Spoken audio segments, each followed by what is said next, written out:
Applications of computer graphics with examples. Computer graphics has a wide range of applications, including multimedia and entertainment. Computer graphics are widely used in the production of movies, television shows, video games, and other forms of multimedia entertainment. For example, the majority of the special effects in modern movies are created using computer graphics.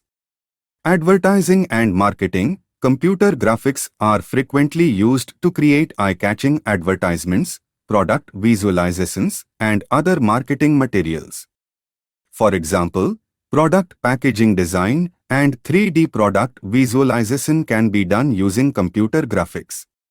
Education and training. Computer graphics can be used to create interactive and engaging educational and training materials, such as animations, simulations, and virtual reality environments.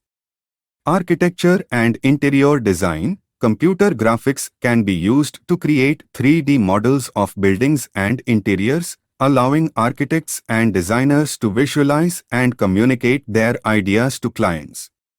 Scientific visualization. Computer graphics are widely used in a variety of scientific fields, such as medicine, engineering, and astrophysics, to visualize complex data, simulate phenomena, and communicate results. Automotive design. Computer graphics are widely used in the automotive industry to design and model cars, trucks, and other vehicles. Art and design. Computer graphics are widely used in the creation of digital art, graphic design, and other forms of visual communication. Web design. Computer graphics are widely used in web design to create website layouts, graphics, and animations. Like, share, subscribe for more videos. Thank you for watching.